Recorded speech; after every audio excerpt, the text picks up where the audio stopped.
Good evening. Hello. Good evening, everyone. Hey, how are you? Welcome to another episode of Love and Flow TV. Yeah. Y'all there? We're here. Kimberly? Kimberly's on mute still. Oh, okay. Oh, yeah. Kimberly, we can't hear you. Okay, now what about now? You Absolutely. All right. So, Kimberly, you were going to do the official welcome, right? All right. Welcome back, y'all. Yes, we are back. Welcome.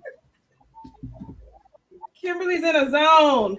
You guys have hopefully you've had a great summer so far. We have been excited to get back to the show, but we don't like to do anything without praying first. So we're going to pray. I'm giving the mic over to Kimberly, and then we're going to dive in. Oh, yes, because we have a lot to talk about. So we're going to go right into this whole prayer. We're going to need Jesus. Okay. So, Father God, we thank you right now for this opportunity and the platform that you have put before us. Lord God, we ask you right now we just ask that you bless this nation. I ask that you lay the hands and the opportunities before my co-hosts and myself, Father God, and those behind the scenes. And Father God, we just thank you right now for your grace and mercy. We also ask for your protection, and we ask for deliverance from COVID. Lord God, we pray for our Haitian brothers and sisters, and we also pray for those Afghan families that are behind enemy lines. In the name of Jesus, amen. Amen. Amen. That was good, Kimberly. Thank you. Quick and to the point. Not Pentecostal at all. It's always a good prayer. Always a good prayer. Yeah. Not Pentecostal at all. So Nice. So how have you ladies been? Great. Wonderful. We have been. I've been good. Super great. Yeah. Good. Yeah. I'm glad to be back. Yeah. Me too. Yeah. I know we took a break, Yeah. and I think it was a much needed break. Yeah. Very much so. Very much so. I'm so excited to be back, y'all. But one of the things that I want to highlight, because Dion has been gone she took a summer break and she is back. So let's first and foremost welcome back our co-host, Dion Selby. Yeah. Happy to be back. So We happy to be miss back. you. What you been up to? I miss y'all too. I've been up to so much over the summer. Just really getting back to restructuring some things. You know how you can just kind of notice that yourself is out of balance or out of whack. And I'm so in tune with myself to know that when things are not centered, to know that it's time to take a break, to regroup.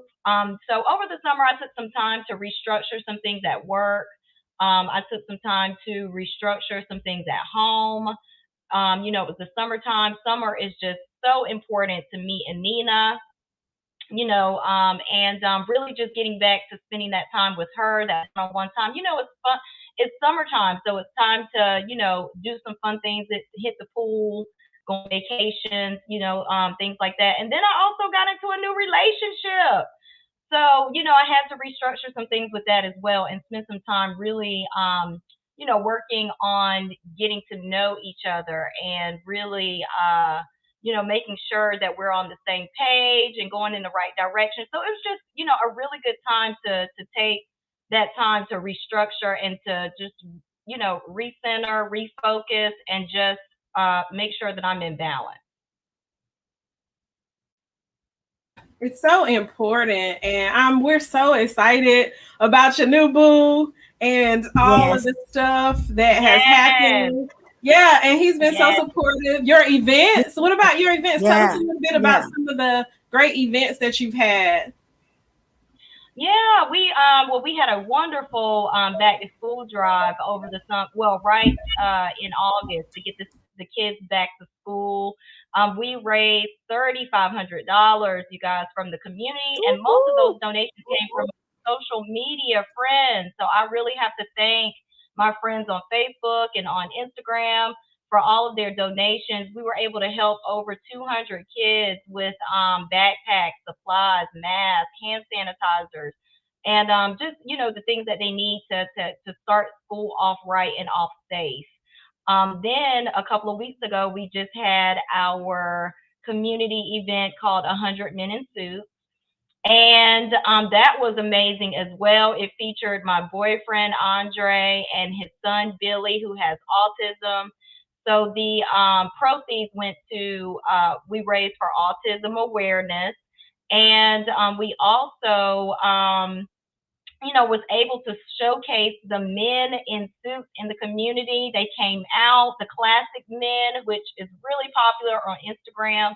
They came out and sponsored the event. We had a great time, took some great pictures, got some great video, and it was great. That's so good. I'm so excited for you and all the good things that you have going on, Yeah, all the giving back and all of that. but before I move on, I just want to also say a special thank you to you ladies for being so supportive. That is so important to have a group of women that just support you. You never know. Some people, it's not always the case. You have friends talk behind your back when you take a break, or may have other comments, may not understand. But I just want to also thank you ladies for being so supportive and being a true sisterhood. You're welcome. You're welcome. And Kenya got a new baby. Kenya, you got to tell us Yes. about your new baby. You're muted. I said not a real baby, but she might as well be because it's been interesting. But we welcomed Peaches to the family. Peaches is a German Shepherd mix. We don't know with what yet, maybe another type of shepherd. She's supposed to be about 60, 70 pounds, so we'll see. But she's been sweet. Bruno, which I think most people who've watched the show before have met Bruno. He's made a We cameo love Bruno. appearance. We love Bruno. We love He's Bruno. not too sure though how he feels about Peaches just yet. Ah, So Bruno is Look, 12 and look he's how they look together. Oh my God, they're so cute. this was because they were waiting for a treat. This does not typically happen. But he's, slowly acclimating himself to another four-legged furry friend in the house. So it's been mm, fun though. She's growing on me and she is sweet when she's not trying to bite me. So, okay. we're, Yeah. we're making it happen. We're making it happen amongst other things. Awesome. Yeah. So do you want me to share a little bit about what I've been going through too? Yeah, what you got going on? Nothing too much different. Just still launching the second cohort of my public speaking course. And then I'm working on some things behind the scene that I hope to be able to share in the coming months. And just grinding and making sure that I can keep the money flowing in, getting the business awareness and marketing out there and helping clients do the same. So I'm just excited to be back with you ladies, although virtual, we're back now and get back into a groove of having these conversations, which we all know is what my platform is based off of. So I enjoy this for multiple reasons. So I'm glad to be back in the presence with you ladies. What about you, Winborn? I mean, which one? Well, Winborn already talked, right? I Well, can we share. don't know what and, she's gone. We don't know what she's been going through. We don't know what she's been going through. Well, I mean, I'll just summarize my summer as birthday all summer. I think I tried to celebrate my birthday all summer by doing different things, doing different things, going to dinner with friends. I think I had a party where I premiered some gifts and talents that I hadn't been because I was very shy about them. And so just And trying to walk. girl, you can sing too. We just wanted to let you know that. Thank you. You know, I'm really shy. Like as outspoken or outgoing as I am, I'm super shy about sharing like my gifts. And so this was my year to, I don't know if anybody else feels this, but like the year to kind of step into a new realm of some sort, like to let go some of the other things that hold you back so that you can move forward. So anyway, that's what I did. And my book of poetry is going to be coming out very soon. And I'm excited about that. It's called Why Me? And just continuing to promote the debt detox, try to get in as much rest as possible. Yeah, and the debt detox now has a candle line because it's all about ambiance and getting in the right frame of mind in order to win. And people don't understand how much atmosphere, what you have around you, really makes a difference in every area of your life, even finance. So we added specific candles that will help you to focus on and have clarity and the right frame of mind when you're going through your budget, your savings, all the fun stuff that we love to do. So I'm excited about launching that candle line, working in collaboration with Mind, Body, and Sense. So, yep, that's my summer. Birthday girl, all summer. Nice. Hey, McGee, you've been living your best life. Yes, well, it's fall. I love the fall, and I have been living my best life. And I added a new daughter to my empire. My son got married in August to Holly Cartwright, who is now Holly Sanders, and I'm so excited about having seeing my son marry and be a man and a father. And my daughter Jasmine just got a promotion. I'm super excited about that. She's now director, youngest director of her environmental firm, and she's not even 28 years old. So she's been killing the game. And I wonder where she got that from. Let me think. Where's she been killing the game? Okay. Yeah, but I've been living my best life dancing and really working on the Robert Ann Foundation behind the scenes. Really looking at the political, y'all know I'm very political. So I'm just kind of like asking God what my next step is from the political standpoint. But I've really been focusing on, I still work because I have to pay bills, but I have been enjoying skating and traveling and dancing and all of that good stuff. So yeah, 52, it's a redo from 2020. So that's how I see it. Like I'm just making up for that year that, we were all sequestered and not able to like move around. So I've been making up for that time. Listen, we are here for it. And I've been enjoying my TikToks. My TikToks has been that's been my thing, y'all. I love my TikToks now. That's a good point too, Kimberly, about trying to live almost 2020. I like the way you said that. Yeah, I like the way you said that. And Dion and I had a great conversation about her being 40 and me being in my 50s. Is Dion feels that sense of empowerment. I hope she don't mind me sharing. She has that sense of empowerment at 40, which I felt that too. But I was telling Dion, all of my friends are now in their 50s and I'm 52. It's like the likelihood of we living more another century up to like what would the next 50 years be is very unlikely. So we're kind of like, okay, let's make up some time here. Let's get some days back. Let's get some moments back. Let's embrace ourselves, particularly a lot of my female friends. So, I'm here to like just really encourage all women and young women, but particularly women in my age group, like in that 50 range. Like this is our moment. Our kids are older. We've got grandchildren. Like this is our time to like really be who we should be, or who we kind of put on the shelf for a little while, and just embrace that. So the fall season, I love the fall, and this is a great time to just, really get into it and embrace who we are. So Kimberly, you're on mute. For some folks, it's time to get booed up too, huh? Yeah, well until Christmas, and then we'll see what that look like. Because then Oh, Christmas they be Lord. booed out. They'll be booed out at Well, they have to Christmas. go to their real families.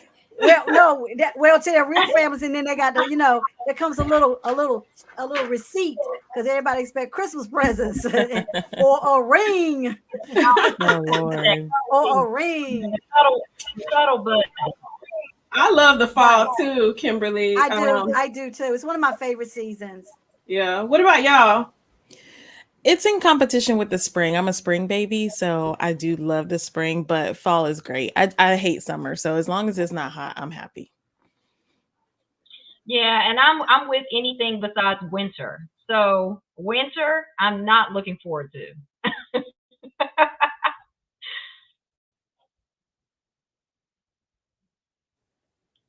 Well, I think one of the things that we're going to go into dealing with the winter, a lot of people want to get booed up because they're going to be at home. And then, people have a tendency to want to fall in love. And Christmas makes you fall in love until you got to buy somebody a gift, then somebody gets disappeared on you. But they go ghost and you don't know why they're not returning your text.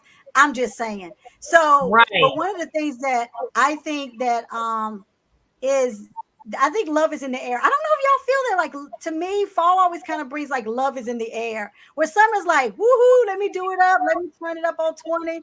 But I feel like, the fall, love is in the air, and you want to be with that right person. And, and it's amazing how one person can really set your mind in a different direction. That Dion, one person can change everything, can they not?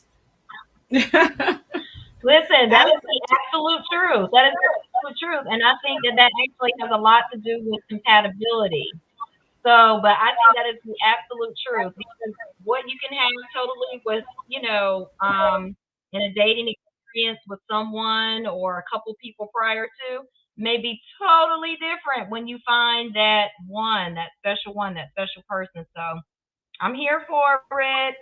Yeah. And compatibility is truly key, and there's no time on it too, because like your situation you didn't expect and it happened so quick, and it totally changed, like you said earlier, it changed like some of the things that you had planned to do. You had to adjust some things to include this person into your life, and so that's really cool. And one of the things that happened in the media and the news is Jenny Mae and Jeezy got married and have a baby on the way, and she got a lot of flack. And I think we talked about it on the show. She got a lot of flack because she previously said that Black men were like more suitable as side pieces, and she didn't want kids, which is a big reason why she and her husband got divorced. But it's so interesting that the right person, the right love can adjust your mindset around love, around relationships. What do y'all attribute her change to? What do you think that was about? The fact that she has the right to change her mind. I mean, she just may not have wanted children with her previous husband. Mm-hmm. She may not have felt like he was going to be a good dad. She may not. I mean, things change. And so I don't. Mm-hmm. I understand why people are giving her flack, especially talking about Black men are only good for being side pieces. But when you meet someone to change your perspective, all it takes is one person to change your perspective on a topic. And once you do, that just means that you're now more cultured, more aware, more accepting of other people. And so I think that she allowed herself to learn something about someone that she had a stereotype about, and it changed her opinion. Mm-hmm. So yeah. I think that's a great perception. Yeah, I was just going to say that I agree. I think that, it has a lot to do with your core values as well, and then also, it takes us some time to really get to know ourselves, on a deeper level, and really what we want to see in a partner for life, and kids is a big, big, big commitment and a big decision. And I think that she probably, it sounds kind of harsh, but, it's really about what is most important to us. And, what we really want. So I think, like Kenya was saying, maybe she just didn't see that longevity as far as him being a father, and then also being the right partner for her for life. I did also hear something about that he cheated on her and got a baby, and had a baby with another woman. So maybe something that also had something to do with it. Yeah. Yeah. I do think, I think somebody made a comment. Um, who was it that made it? Because I'm trying to be booed up. Who was that? Yeah. So I think, I think you're right. I think both of you are right. I think too, age could definitely play, experiences. And it is something to be said when you meet the right person. I think it's something to be said when you finally meet a partner. That's one thing I prayed about at my 52nd birthday. I was like, not to meet a partner, not that. I pray for something new. So whatever that new is, I'm definitely open to it. And I hadn't prayed that before. I hadn't really wished that before. So yeah, I think it's just maybe growth and change. And then I think like Dion, we see Dion and Andre, you guys you seem so perfect together, and you just really complement each other. So I think when you find that person that really complements your goals and you complement theirs, and you can work together as a team, it makes a difference. So, but I do think she owes an apology to the brothers. I don't know if she's made one, but I think she needs a apology to the brothers. Yeah. Oh, I'm sorry. I will say people speak their truth from their experiences. So she may have had that experience, which was a negative experience. And we have to think about the industry she's in, and yes, the people she's probably encountered and been in relationships with. So it's all about perspective. We still should watch our tongue and what we say and how we stereotype, but it is about perspective. And that was her truth, probably. Right. And culture, like to your point, perspective, culture. Yeah. And to the relationship thing, like I wonder how much therapy played a role in her transition too. So the love factor, the growth, maturity, and timing. But I wonder how much, because I know she and her mom had a bad relationship, or a troubled relationship. I won't say bad. So I wonder how much that played into her growth and development, even in the relationship. Like how much does like emotional unavailability or previous trauma, relationship trauma, or any of those things, how much do y'all think that plays a role in your relationships, in your intimate relationships? A major role. And I think taking a little step back, we have to realize that she is also a minority. She's considered brown. So it's like only Black people can use the N-word, it feels like, right? It's kind of the same thing. Like she's talking about her own people in a sense. Like she's also a minority. But I do think that our past relationships do affect our intimate relationships, especially relationships with our parents. Yeah. I don't know about that. Yeah, I'm a minority thing though. She is a minority. Yeah, I know she is, but it's a little, right. She passed quicker than we can.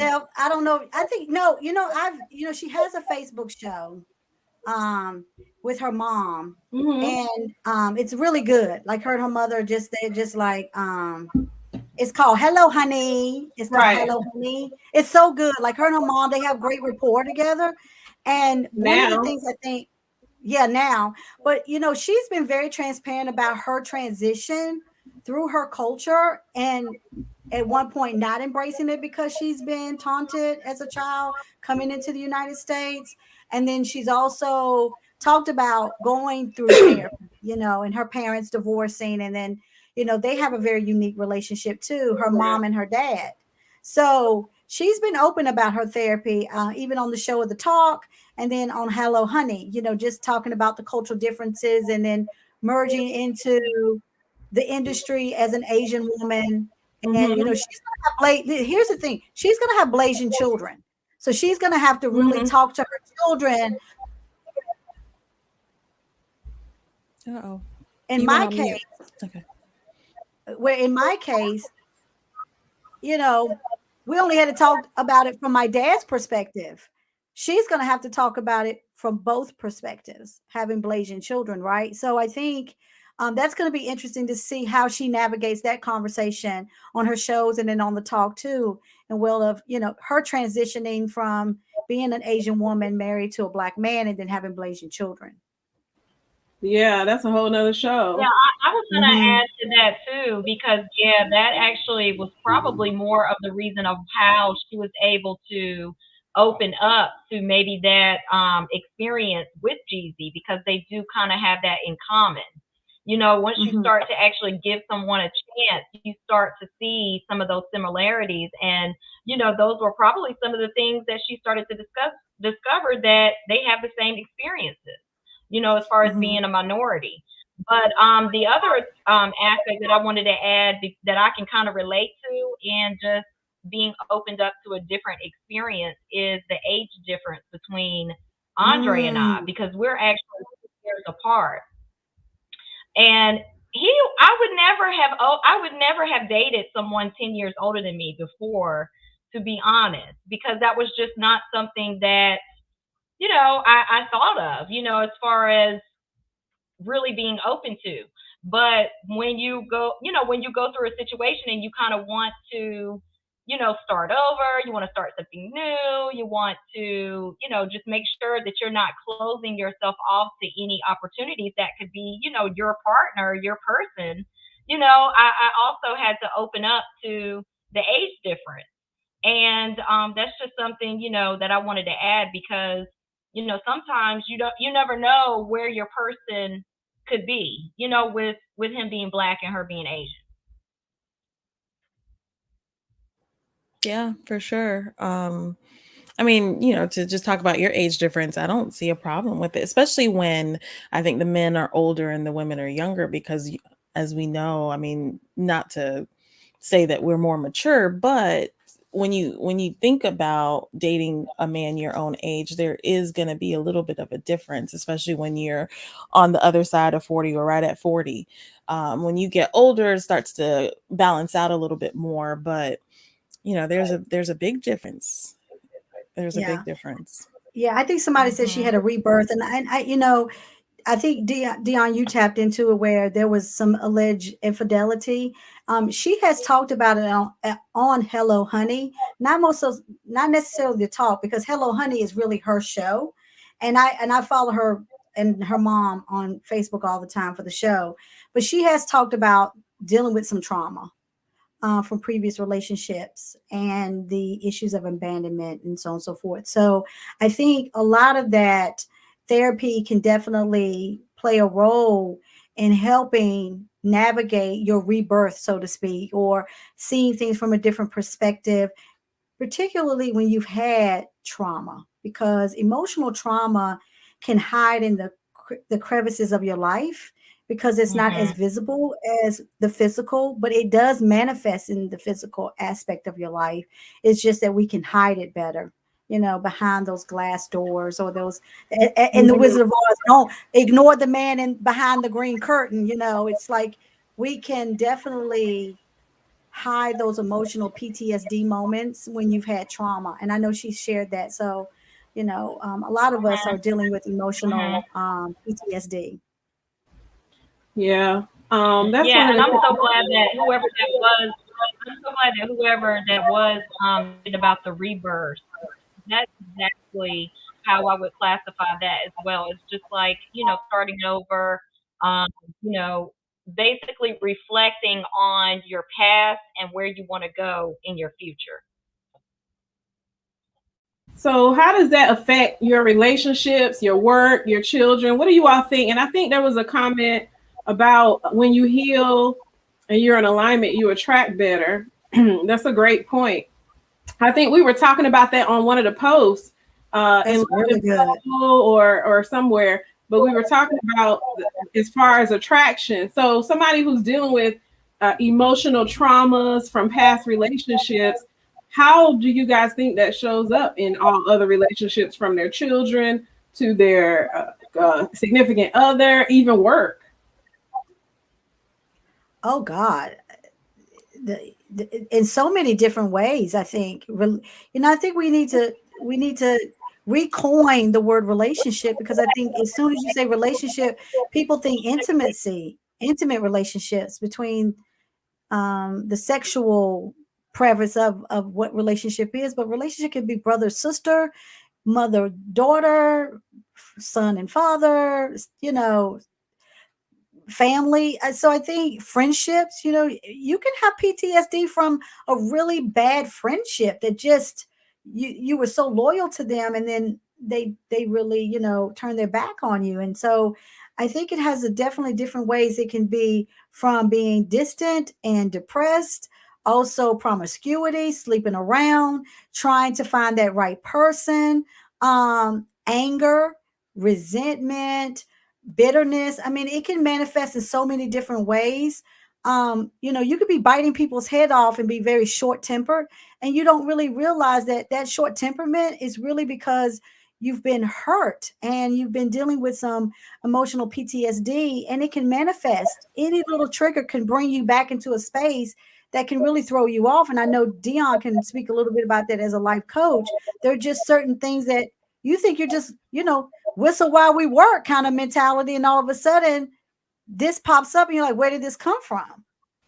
How many people, like, do you think have decided, women especially, have decided that they're not going to be in a relationship, but men too, as a result of those traumas? Like, I think about Wendy Williams, who we talked about on one of the last shows, but her comment about not going into a relationship at the same level of her previous relationship, and how she's taken. And then you remember, you guys, she kind of attacked Tabitha Brown to a certain degree for saying that she was going to retire her man. So it's like, what are those things that not only does it affect you and your relationships, but now you're going after other people who are seemingly happy as a result of your hurt traumas, what have you? How long? What are you guys' thoughts about that, and how it manifests into even that sort of a scenario?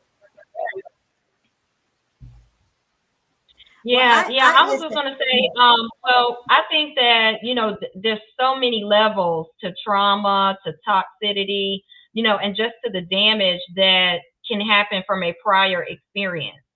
So it really just comes down to your connection with the experience of it actually causing trauma. And then the way your body reacts to it, your mind, your physical being, your emotions. So it has so many layers. And so when we saw Wendy react the way she reacted, it was because she was speaking from her personal experience. And, I also have to make a comment real quick that I know that was Kim that said something about the rebirth, because we feel as though we have had that experience of a rebirth because we actually went through a divorce at the exact same time. So, that when you go through that experience and you actually have to, regroup and look at where you are and what is actually causing, what is the real root or the cause of the issues.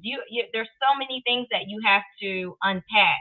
And I think that was a huge wake up call for Wendy Williams when she attacked Tabitha the way she did, and the way also that Tabitha checked her, because she actually checked her in love. She really had to look at herself, and she really had to now deal with her own personal issues, which is where maybe that comment came from, as far as the way that she's trying to go about for her future for her future relationship.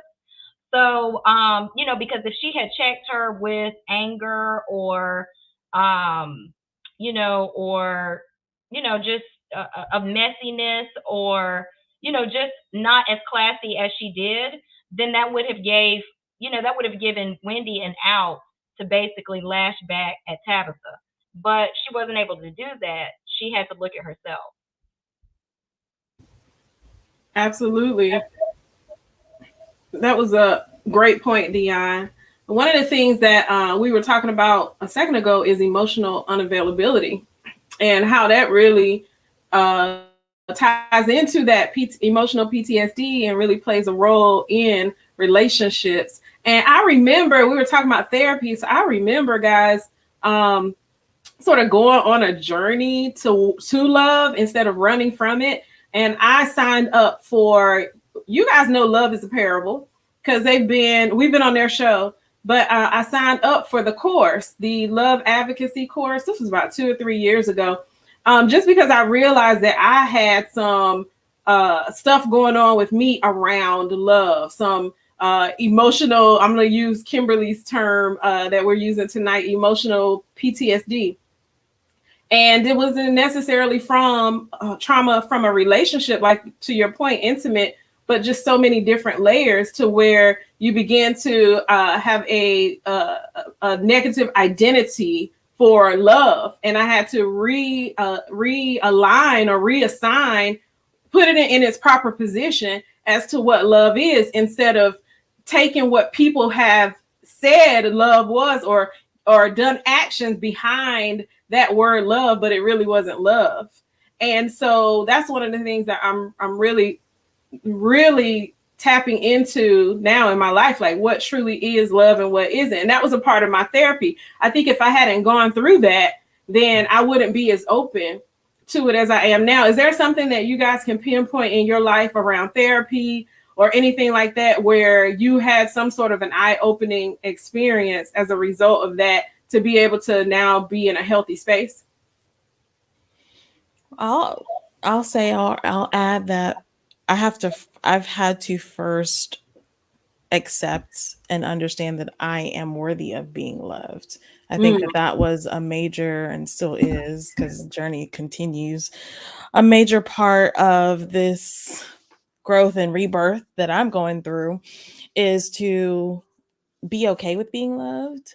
And then understanding, like, how do I want to be loved? I still don't really know. um, and so a lot of what I'm dealing with and trying to discover is, number one, learning how to love myself. Like, what does that really mean? You know, you hear people talk about that, but what does that really mean? What does that look like? And it looks different for everyone. And then to understand, how do you receive love? Right. So we talk about the love languages and how do we communicate. And then just really owning that. I think that we fall into what society and social media tells us love should look like. And that doesn't mean that it should look like that for you. And so just being on that journey of understanding, who am I and what love do I need? How do I love myself? And then how do I receive and accept that love and be okay with someone loving you? That's good. Yeah, Yeah, I think yeah, that was good. That was good. I was I just was going to going to say say, that myself, I had to actually also have that same discovery, Kenya, just to really start asking myself some really deep questions about, the way I handle communication, the way that I handle, interactions with other people, and then really being intentional about the healing, so while I was actually going through that process of asking myself some deep questions, is how I started to actually come out of a place of healing, or come into a place of healing, was actually, putting that reflection on myself and being intentional. Yeah. Yeah. And Yeah. intentionality part is what's key, right? Because we can go through the motions and say that we're accomplishing and doing things, but if we really aren't being intentional about it and we're not actually making the change and applying it to our lives, then what's the point? And sometimes, going back to the conversation piece, that means having really difficult conversations, critical conversations that I, in my world, in my space, feels like it's the death. Like, it's just a death sentence to have these conversations. And so sometimes that's probably the hardest part, is to now have everyone in your life relearn what you need from them and how you need them to love you, when they're like, well, what's been the issue this whole entire time, right? So Oh my God, that's such a good point. That's such a good point, That's Kenya, because guess good. what Mhm. happens? you you start to show up as a different person, and yeah, now it's like, okay, are you going to accept the new me? Because you're hmm, absolutely right. Once you start to come out of that place of healing, you change, you're new, you're yeah, different, yeah, and now it's a new place of acceptance. yeah. Exactly. Yeah. And that's powerful though, but it's so powerful because how limiting is it to stay in that place where you are, it's almost like a trap. We're trapped in our past, our hurts, our trauma, and don't leave room for those opportunities for others to love us. Like, I think this is a question I pose, ladies. And I'll start with Kimberly with this thought because I know you probably have a lot to say. But for women or men who have decided not to be in relationships, because of whatever, I'm not really trying to do love, whatever it is, right? And they have decided, women specifically, I'm gonna focus on women because this seems to be a position that people are defensive about when there's like an independent woman. Do you think that more women have decided to be independent because of the fact that they have been hurt or gone through some level of emotional trauma? I don't know if it's the word independence. I think it's just being secure about who you are. I think I where I was 10 years ago versus where I am now, going back to Wendy Williams, I can see myself having an unconventional and Christians are going to get their Bibles and their fans and they're going to be praying in tongues right now. I know my relationship with God, but I don't feel like I have to have my mate living in my same home. I feel like if we are comfortable with it's our relationship, I don't expect someone who I meet now in my 50s and they're in their 50s and they have their home and they've got property and they've got investments and I've got property and I've got investments. That's exhausting. Just stay where you are. I'll stay where I am. We can navigate this thing together. I think it's how you But want why, to live Kimberly? your life. But why well, though? Like, really, because we're tired. Because we're tired. So, but we're tired of what? I think it's just. I think you listen. I think it's really being secure about who you are. I think that at a certain point in one's life, you become very secure at who you are, and you're not going to allow some traditional or some image of what love looks like. Love is individually divine by those two people who are together. It does not have to look. But if you never had a bad experience, now this is hypothetical. If you never had a bad experience with somebody that you live with, that you loved, do you think, I know it's hypothetical, that you would have that same stance? Because experiences make us who we are. Right? So if there's somebody who's never had a bad experience, I would call them a liar, because that is just impossible. We all have experiences with the opposite sex, with families. We're all carrying baggage. Mine is just Louis Vuitton baggage. So it's just like, at some point you just have you have issues. Okay. And I think that going back to your original question is women are independent. We are tired. Okay. I don't want to move your stuff. Let me tell you what happened to me a couple weeks ago. A friend of mine was telling me, he was thinking about going into blah, blah, blah. I want to disagree with Kimberly McGee, but I can't. We have mutual experiences. Hello. Thank you very much. And he was just talking about, him moving in with his significant other. And I looked at my closet and I thought, I'm not moving one shoe. I'm not moving one blanket. I'm not moving one dress. I don't want to do that. I am okay with where I am. And I think some people, male and female, are just comfortable and they want to have love, but they want to, I think we need to just get away with trying to put our expectations of what love looks like on other people. I really do. I agree with that, but I agree, but I also think hold on. I agree. I think me and Dion, are we overlapping? I'm sorry. I just want to say this real quick. I agree with that, but I also think that experiences shape us. So I'm just trying to, because I'm on both sides. Like this is a neutral stance. I just think that we have to admit that our experiences, because you remember we talking about therapy tonight, we're talking about love. Right. So we have to admit that there's a reason why all of us have gotten to where we've gotten. So for instance, in finance, there's a reason why somebody's credit score is a 550 versus somebody that's an 800, right? It's the track that they went on, the experiences, the different things they did right or wrong. So that's all I'm saying. Like how much is our experiences the reason why we have decided I don't want to live in the same house with someone anymore, or I don't want to this, or I don't want that. Okay. I think 80%, I think 80% of that is experience. And, you know, and the rest could be definitely our environment or your circumstances. But even for me, going back to something Kenya said, it was Kenya or Dion, it talked about therapy and changing. One of the things that you can't change unless you want change. And one of the things that I did when I was at my party, I asked everybody to make a wish, and my wish was something new. And I do talk therapy. I've done therapy my whole life. I've been in and out of therapy, not because I'm Looney Tune, like blah, blah, blah, but it's because I wanted to change. I wanted something different. Talk therapy wasn't doing it for me. So I needed something more intense because I knew that there was some emotional PTSD that I had not gotten through. So I started EMDR, which is a more intensive type of therapy. It's very, very, very intense. And you've got to want to go through those kind of intense moments. But my experience and my trauma forced me, and this is the God's honest truth, it forced me to want something different.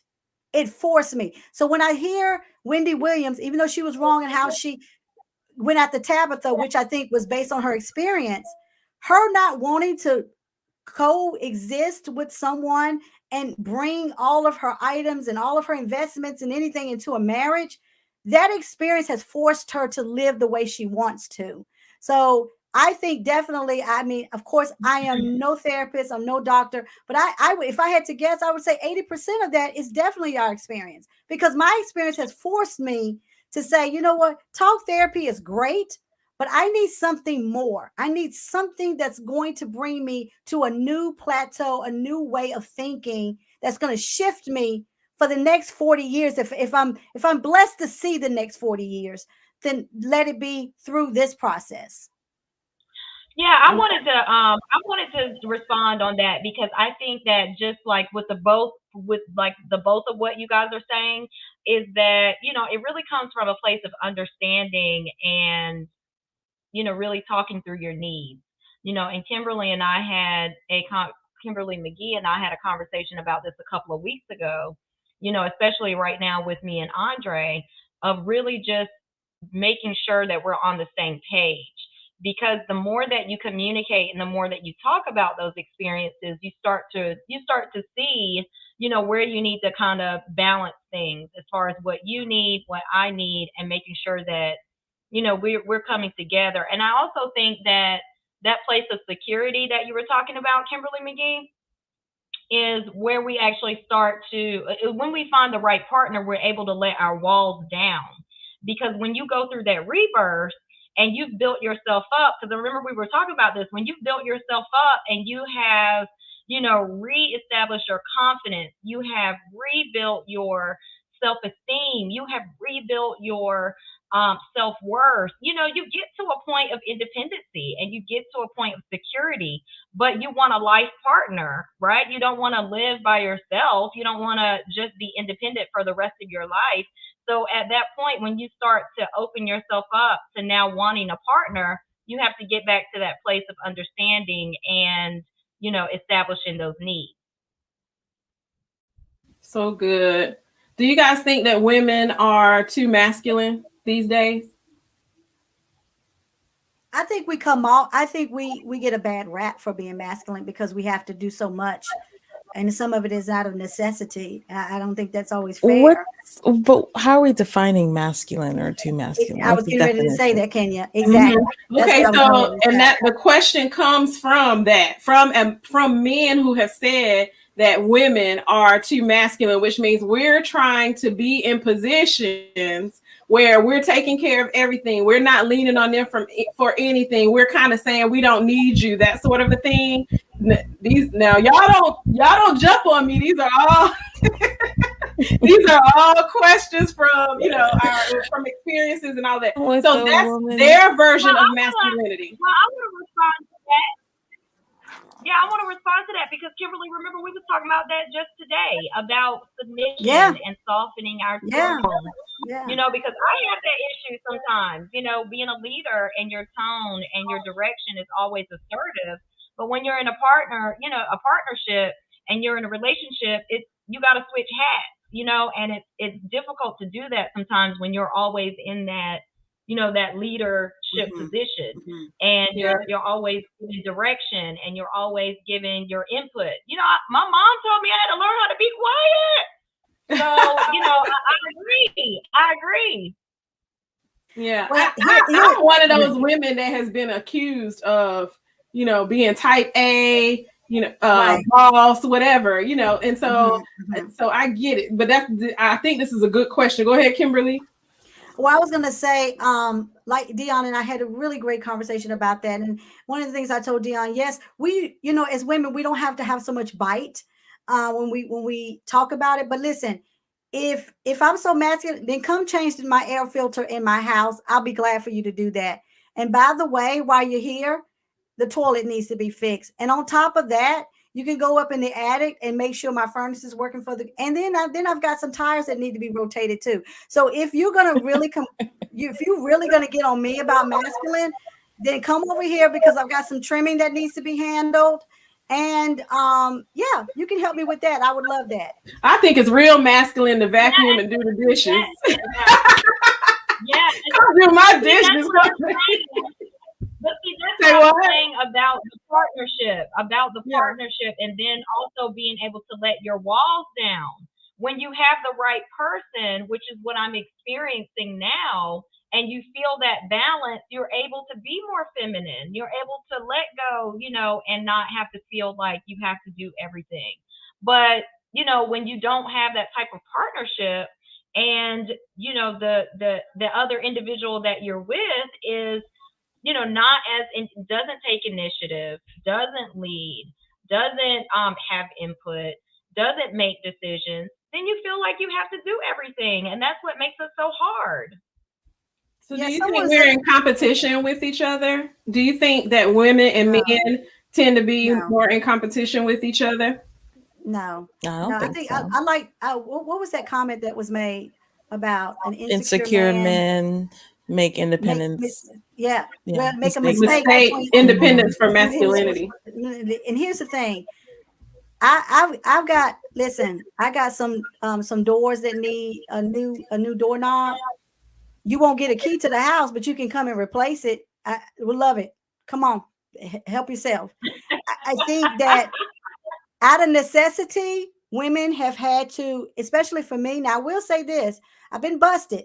Something happened to my car not too long ago, and I was working on it, and a guy saw me over at the AutoZone, and he said, "Can I help you?" And I said, "I got it."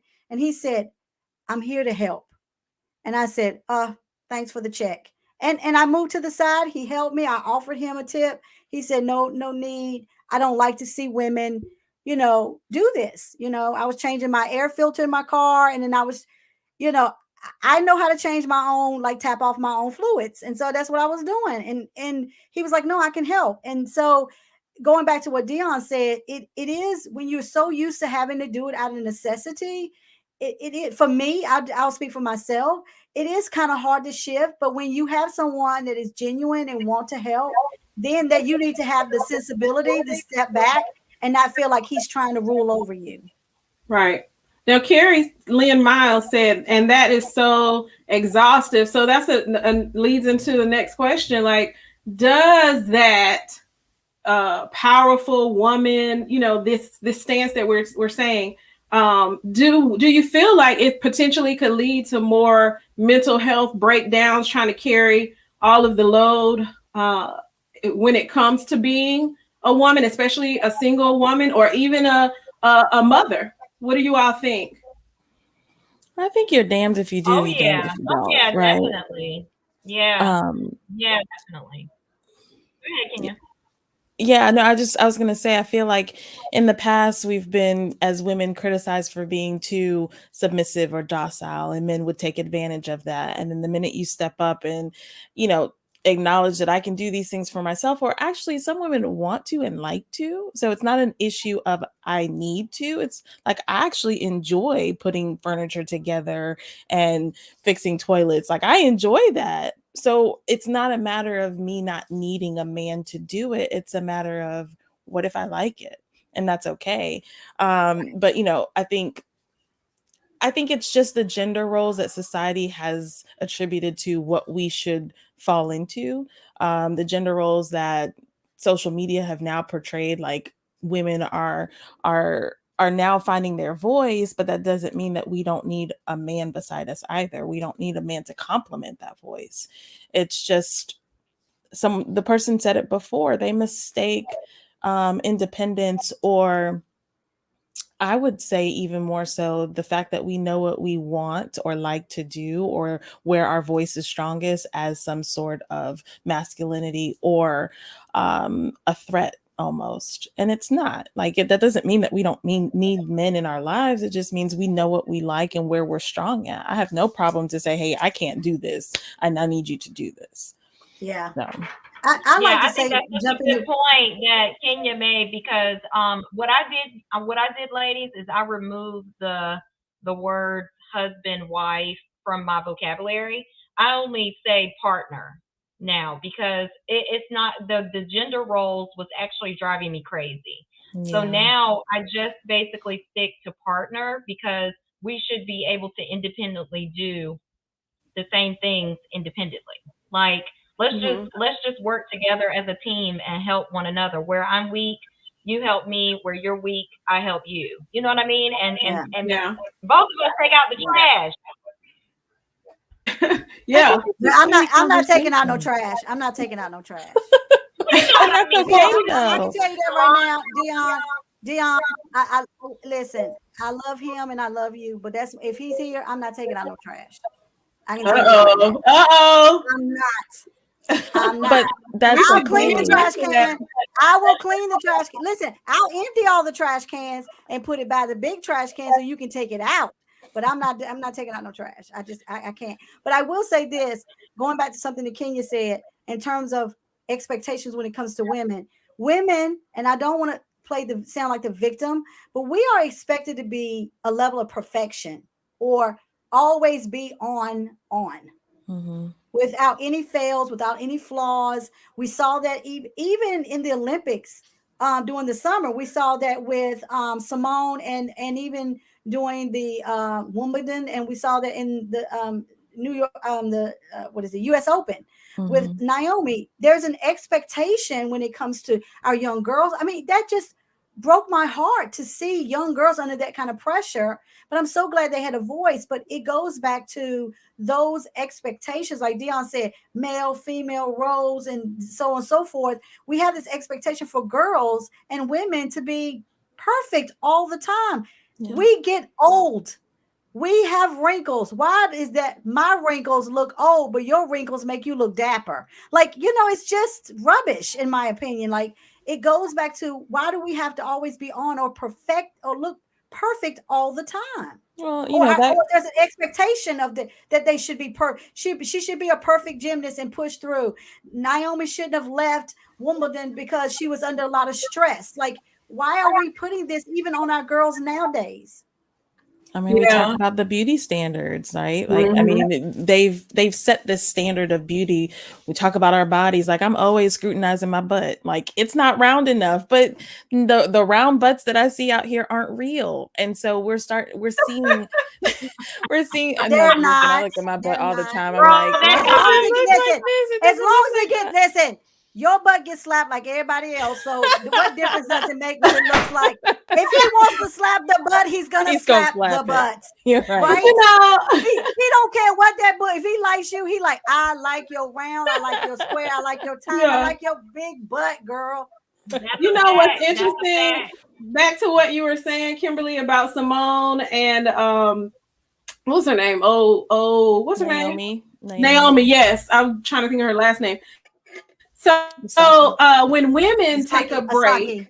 thank you. Mm-hmm. Yeah. When women take a break, it is a whole news story. It's a whole, what is wrong? She's not strong mentally. Let's look into her last 5 years of life and find out all of this, right? But when a man, and this is true in sports, it's celebrated when a man takes a break. Oh, he worked hard.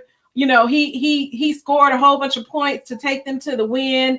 He probably had it's more of a excused absence or excused thing than the women. And I wonder why society puts that on women. Why society puts that on us while at the same time telling us that we're doing too much. We too strong, all of that. And somebody said that they think that that's more so in our community, in the Black community. What do you ladies think? I think historically we've always taken a lot and not shown the stress behind all of the things that we may be feeling or going through, right? I think we notoriously, now I understand that Black men specifically too don't show emotions as much as they should, but when they show it, it's shown and it's there. But we historically will build up years and years and years and years and years of stuff. And then all of a sudden we do break down. People are like, well, what happened? Because she seemed like she was doing fine. And we do a really good job with putting on this mask of being okay.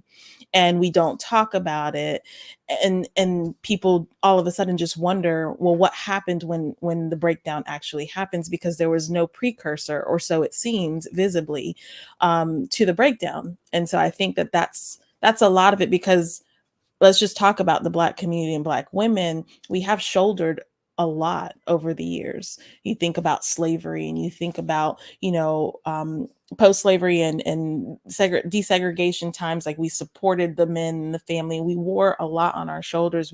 The kids, and then now climbing the ladder and breaking the glass ceiling and not trying to show vulnerability because we don't want to be seen as the mom who has to go pick up their kids, because we want to be available for that next executive level opportunity.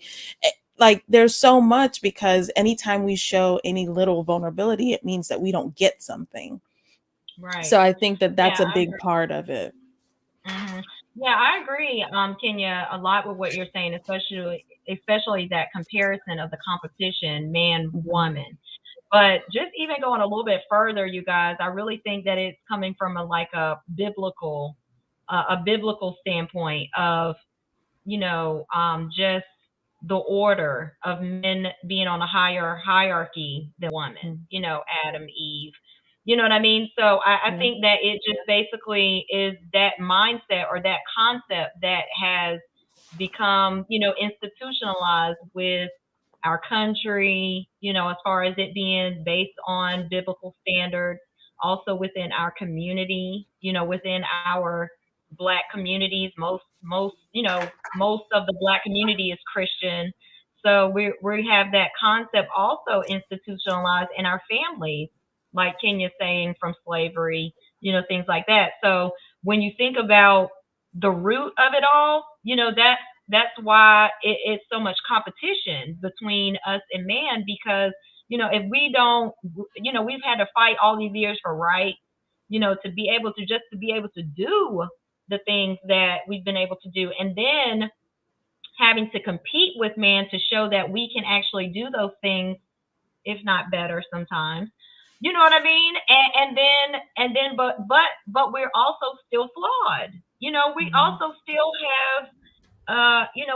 have our own shortcomings.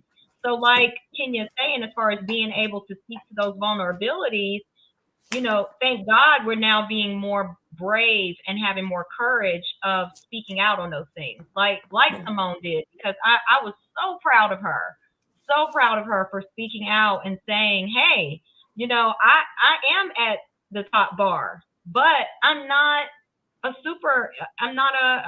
superhuman person. I'm still Right. a person. Yeah.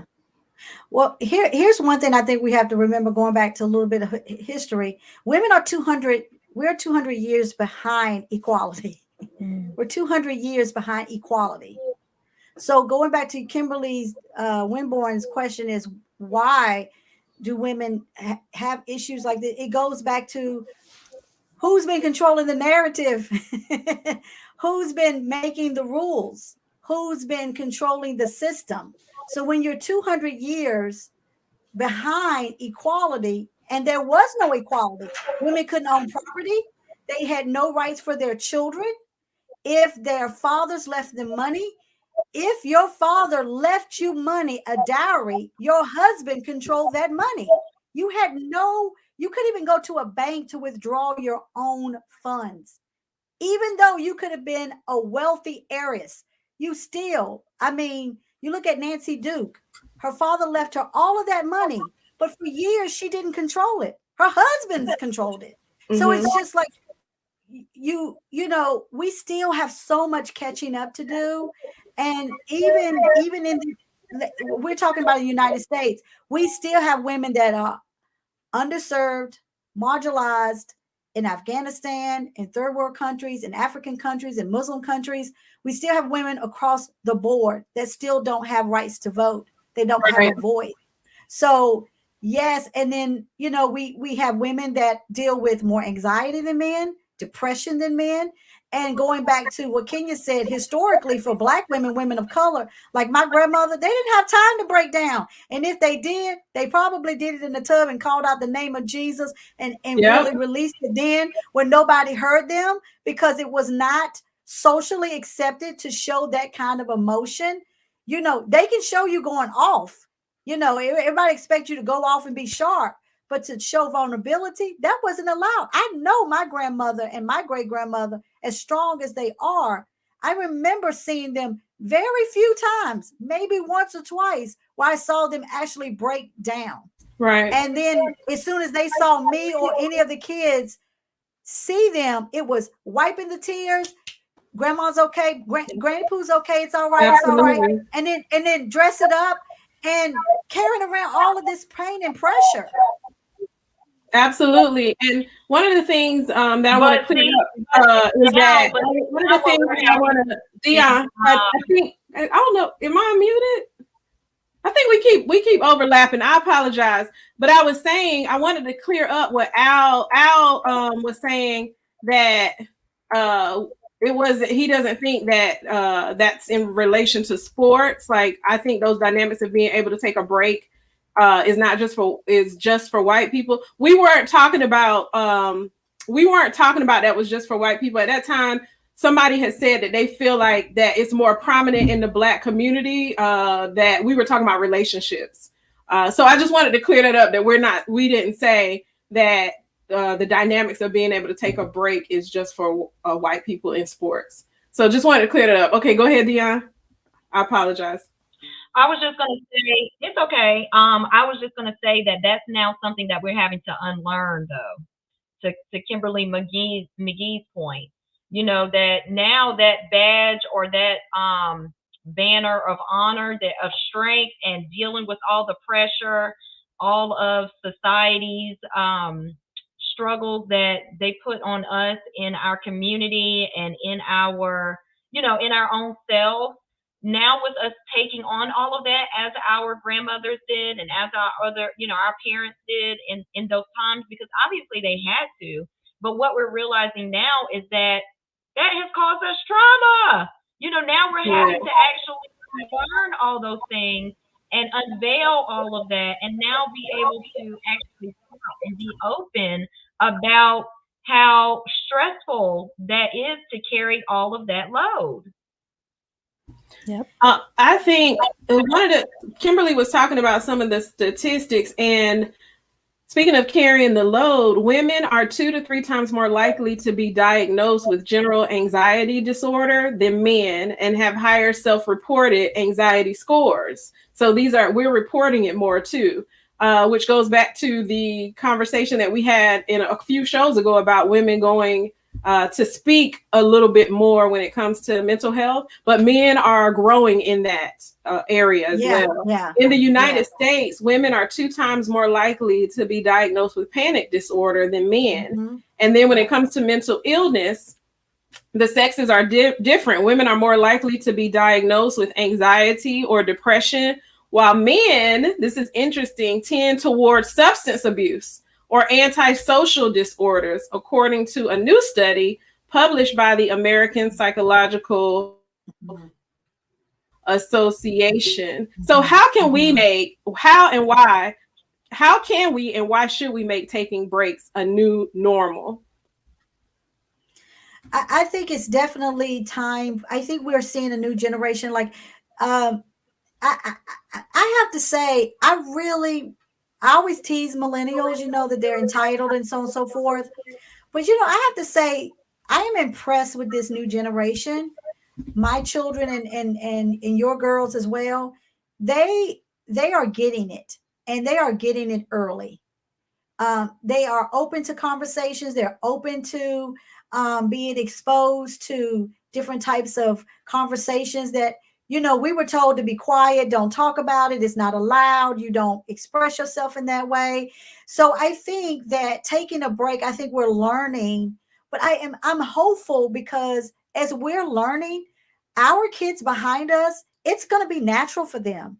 It's going to be part of their self healing process, or just part of their lives, their everyday life. It's not going to be abnormal for them. I really think that what we're learning is definitely going to be helping those behind us, because this generation, they like, I got to go to therapy. Like, I've talked to several of my friends, and their kids, adult kids, are in therapy, and I had one of my moms and one of my friends and I were talking. She was like, I had to call my son and said, what did I do to you to put you in therapy? She felt a certain kind of way about that. And he said, Mom, you didn't do anything, but I'm under a lot of pressure. I'm a Black man in corporate America. I have these expectations on me, and I need somebody to talk to help me navigate. For me and my daughter, and I she's just as transparent as I am. She called me not too long ago. We had a really great talk. And one of the things she said on her own, she said, Mom, I'm really thinking about getting some therapy, because I'm really thinking that, with the stress level of my job and expectation of being a woman and being in corporate America and being so young and blah, blah, blah, and the pressures, I really think I need that avenue. And she's seen me in and out of therapy. So that has been helpful. But the fact that she can come to me and I not shame her or make her feel bad about it, I think it's promising, So it is, I think it's great that we're becoming more self-aware that this is what we need and we have to have it. Yeah. Absolutely. Yeah. I mean, The same thing. yeah, I think growing up, therapy wasn't normalized. Therapy was seen as something that you do if you really have what we call a crazy condition, right? And so I think being able to normalize it, to answer your question, like there's even this Instagram handle was called the nap ministry, making naps acceptable. Like it's an okay thing to take a break during your day and take a nap and not be seen as lazy, right? So it's all about perspective shifting, and now putting new labels onto things that we had been brainwashed into thinking wasn't okay, and being okay with that and saying that this is what I need for myself, and that might not look like what the two Kimberlys need or what Dion needs, but it's what Kenya needs, and that's okay. And everyone else around you should be okay with that, as long as you're not harming anyone, right? And so I think normalizing, so the more that we talk about it and like this and teach our kids that it will be the norm. And once our kids start to see us do it and be intentional about it and make it okay, in Kimberly McGee's case, like they want that on their own because they realize the benefit. And then to go back to knowing how to talk about things, right? Knowing how to communicate things and communicate what you need is really important. And I'll speak for myself, and I think my generation is that we didn't get that growing up as much. It was about listening and being obedient and following the rules, but it was never about really speaking our truth and speaking out loud and being okay and embracing what we have to say without feeling like we're being judged. Well, I like to share something. When I went through my first divorce and I was really depressed, and I remember talking to my grandmother. My aunt had seen me, and she said I looked bad. I looked bad enough at the gas station. She called my grandmother. This is my great aunt. She called my grandmother. My grandmother calls me. Your Aunt Betty said you look like whatever. Don't ever let anybody see you look like that again. And I said, Granny Pooh, I'm really struggling. And I said, and I'm going to see it, I'm really thinking about going into therapy. She hit the roof. What you mean therapy? You ain't crazy. There's nothing wrong with you. Blah, blah, blah. You need to go talk to your pastor. My pastor is not qualified to handle the mental stress I'm under right now. I need somebody to help me through this. So that being said, it is getting the stigma and removing the shame that we are constantly under, particularly in cultures of color. Cultures of color, Asians are like that too. You better not go talk to nobody. Jews are like that as well. So it's just like certain cultures, it is stigmatized, and we need to remove those stigmas, those barriers. Yeah, I think it's changing a lot. I think it's changing a lot. And, I think it's such a beautiful thing to see that we're even having this conversation now, even more so about the awareness of it all, and actually just being in a comfortable space of just talking about it. Just talking about it. It's not that serious. It's just once you actually open up, you will be so amazed at how many people are going through the same thing. It's so common once you actually out. So it's just really removing that emotional block, to just open up. But I think that also once we start to realize that it makes us better. It makes us better moms. It makes us better parents. It makes us better friends.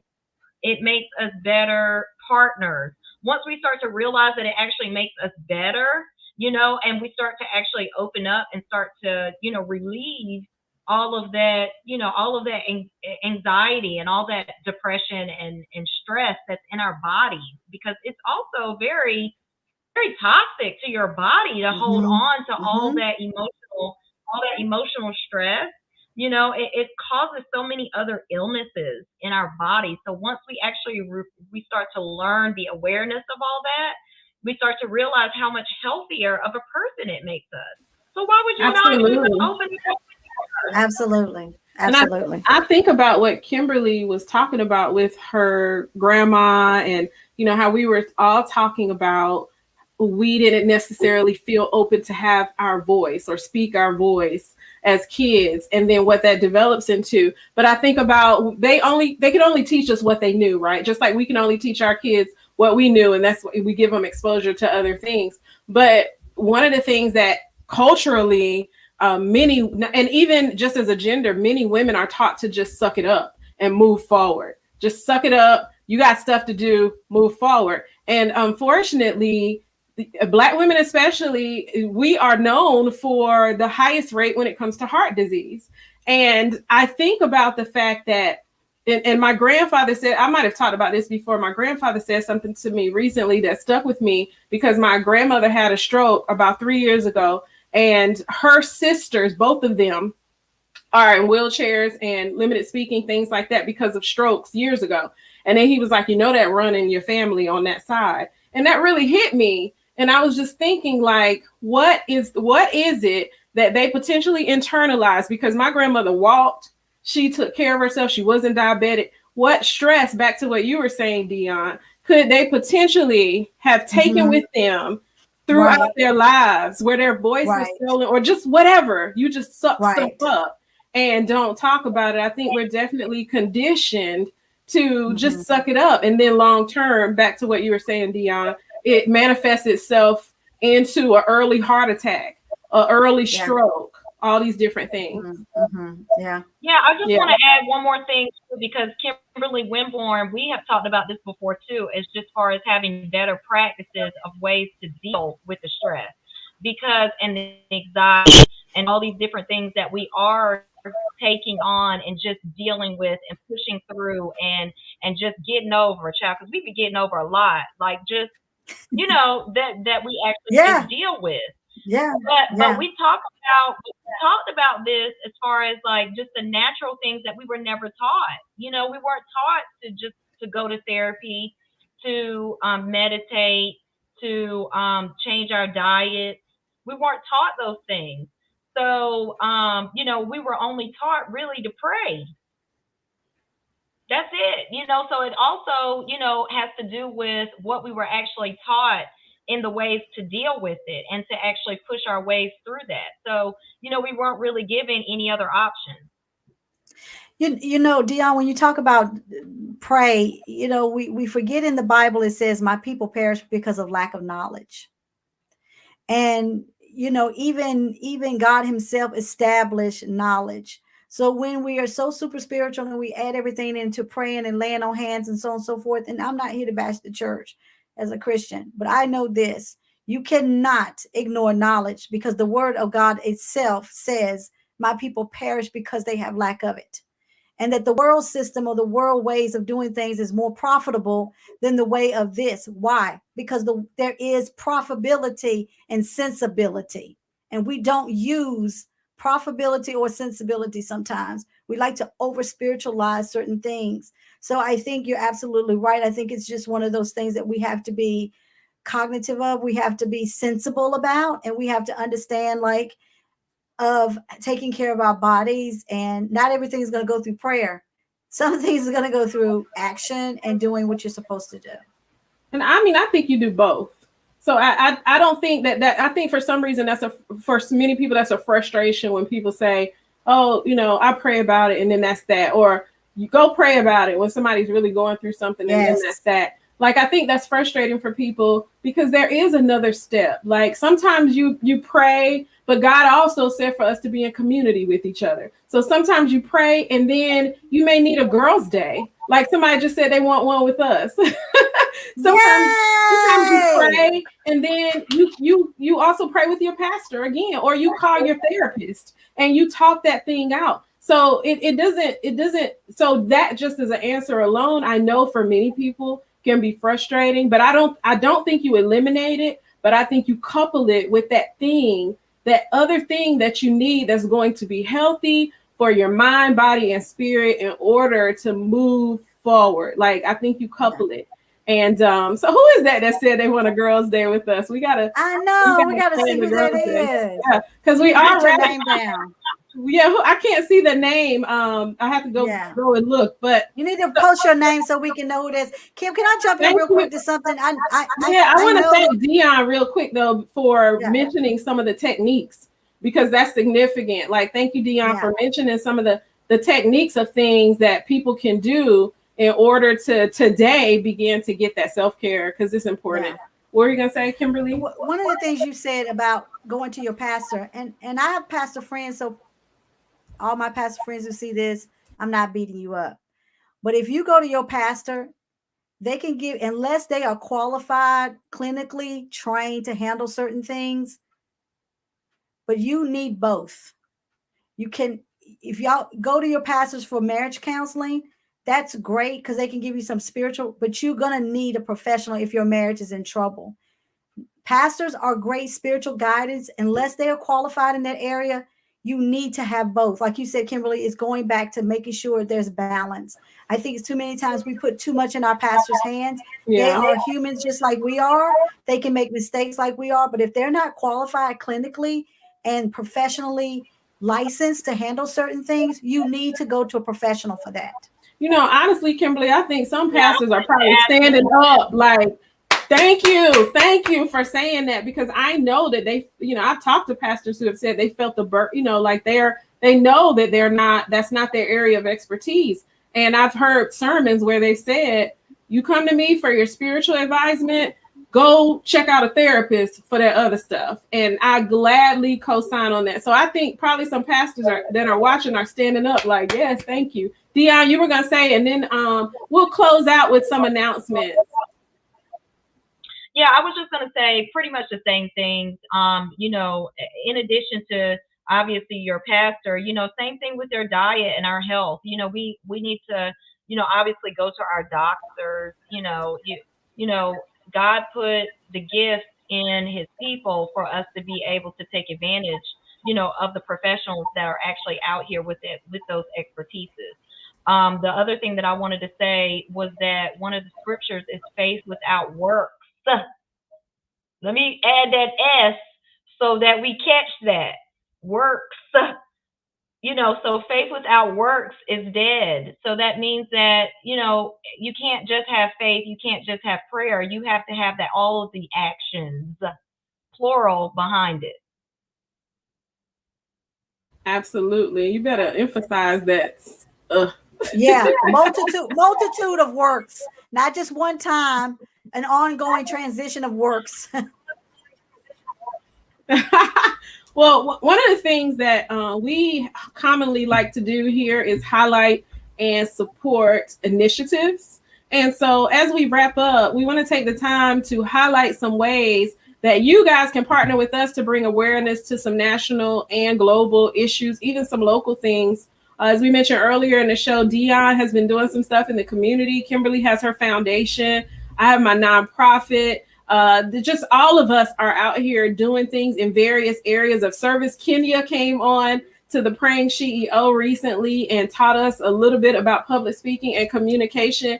And these are all heart service driven things because we want to do our part to try to, enhance life for others. And so, Dion, can you tell us about the walk that you have coming up? And then, Kimberly, if you can go right into the initiative that you wanted to share.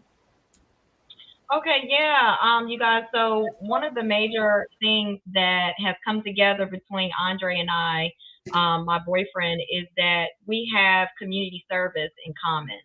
So this is a really great opportunity for me because it added something, an additional area to add to my platform of community service. So the additional area that we're working on is autism awareness. So my boyfriend's son, Billy, he has autism. He's 22 years old, and we have been heavily involved in advocating for him and others that have autism. So on October 8th, we are going to be walking in a walk for autism in Triangle in Raleigh. And if you have someone that's near and dear in your heart that is a family member or a friend that also has autism that you want to bring awareness to, I do think that you can still register, and it's on the 8th. Thank you, Dion. And Kimberly? Yeah. Yeah, I was going to say last year was great. The walk was well. Before I go into initiative, we have a Haitian in our Miss Kenya. So we before I go into initiative, I would be just dismiss it. I wouldn't want to talk about this. We've got our Haitian brothers and sisters right now dealing with some issues in Texas. I don't know how Kenya feels about it. I wanted to see if she has any input of what's going on right now. Yeah. With the Haitians that's going on in Texas, our refugees. Yeah, so before I go into just talking about that. No, I appreciate it. I've been actually wanting to do a video or a talk around it. I emotionally don't know if I'm ready yet because I've stayed away from watching the videos and looking at some of the photos because I hear it firsthand from family members that are still in Haiti, talk to my dad about it all the time. But most recently I did look at the video clip of the men on the horse whipping Haitians with the reins, and it's just very disheartening. I know that Haitians aren't the only people in the world suffering. So let's just say that, right? I understand that. But how do you as a person turn anyone around who is in need of help? How do you, as a human being with a heart, just ignore the need of a nation that is truly crying out and asking for aid?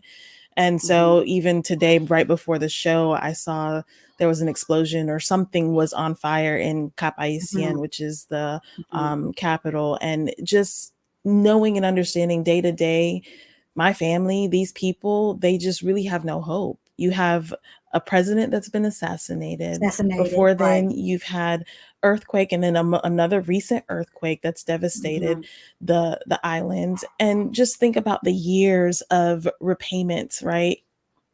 In money, in natural resources.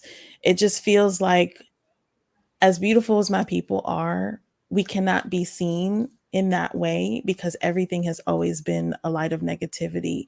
And most people will agree that it's because of our strength back when things needed to happen and we needed to gain our freedom from people who were oppressing us. Pressing us, yeah. And so I'd like to have a conversation about it again, but I know we're at the end of the show. Yeah. I'll probably have a conversation about it on my own platform, but I'd love to talk about it absolutely. here as well. But I appreciate the Well, support Yeah, that you absolutely. ladies I have would be been remiss given. to not well, I also include you. wanted to yeah, I just wanted to say real quickly too, Kenya, that I wanted to just, encourage you to definitely, continue to share that as well because, just because of the education and the awareness behind it, there were some things that I was not aware of that was brought to my attention. So just even talking about it and sharing more of your experiences would be so great as far as really, so I just wanted to give you that encouragement. I heard something recently from, I think her name was Sunny, or her name is Sunny on The View. And her husband is Haitian, and she had a very strong statement that brought a lot of awareness to the abilities and the resources that we have as the United States, but yet not that we're doing for the Afghans, but for the Haitians. So I just wanted to just encourage you because I definitely think there's a huge need for that awareness. Yeah. Well, I wanted to say, Dion and I had a conversation today about it. I know it's emotional for Kenya on a different level. It's emotional for me on in a humanity level. Being an activist that I am, coming from a family of being an activist, is that if I really want to boogie down to this thing, we can go all the way back to 2016 when over 600 Haitians were sent back because they didn't have the approval, or they were undocumented, and they weren't covered under TPS. And if you don't know what TPS is, TPS really is, it allows you protection under being a refugee. Okay. So in 2016, there has been very little of refugees has ever been sent back that has lost their status, but Haitians have. And a lot of people don't understand the stigma behind that. You don't hear where refugees have lost their status and they were sent back. This is in 2016 now. So now we have, I think what America, what was it? What, 65,000 Afghans, which again, they are people of color too. But if we can make accommodations for 65,000, surely we can make accommodation for 10,000 Haitians that have crossed. And yes, law enforcement, the Border Patrol, people like, well, they're on horses. Border Patrol are always on horses. They've got levels of way. But there is a level of humanity in how you treat a person when you are whipping someone with a child in their hands. That is disgraceful. Yeah. That is disgraceful. And there's ways to logistically handle this. And so there are several avenues. I have connected the Robert Ann Foundation. We've connected with the Houston Haitian United. They are boots on the ground. They are a legitimate organization. They are looking for more Haitian descent in terms of being able to cook, braid hair, speak, those types of things. They are welcoming anyone that you can come and help. But there are some key things in terms of culture that they're sensitive to. They're looking for people right in Houston. So if you have family members in Houston, Dallas, regional that can get there. But if you live in Chicago, Illinois, New York, and you can come, please contact them. They also have monetary support, which is what I'm doing, trying to spread the word. I'm trying to stay in contact with them every day, actually, just calling and trying to find out, what else can I do? What else do you need? Because I can't go down there, obviously, but I'm trying to spread the word. So please contact the HoustonHaitianUnited.org. There is a form if you want to volunteer right off of their site. You have to be vetted, of course, but their monetary support is important. They're having 65 buses come in daily.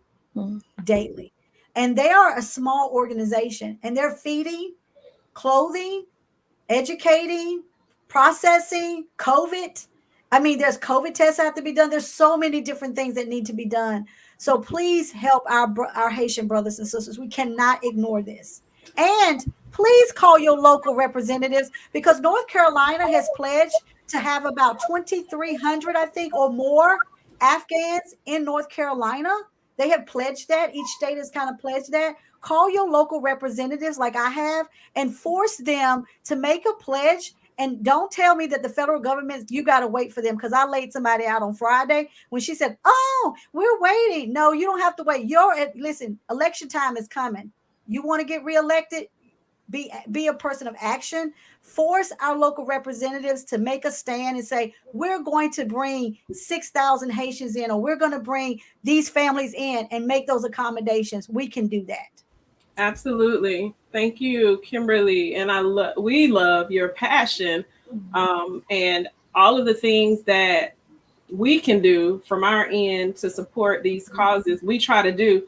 Someone mentioned Afghanistan, and I just wanted to share that we pray for and support several causes. Just tonight, Absolutely. we happen to be talking about Haiti, and we happen to be talking about the walk. But if you follow us, you will see that we are a community, a group of ladies, and our community that supports so many initiatives. But we just can't talk about everything all the time. And so I hope that you all recognize that and understand that these are our focuses tonight, and just continue to support us as we try to support others. Okay. And so we are going to close out with a couple of announcements. I am excited because I'll have a show coming up on Tuesday with my co-host, Al the Great, and it is collaboration of marriage. It is the culture versus marriage. And so the last one we did was the husband speak. This time on September the 28th,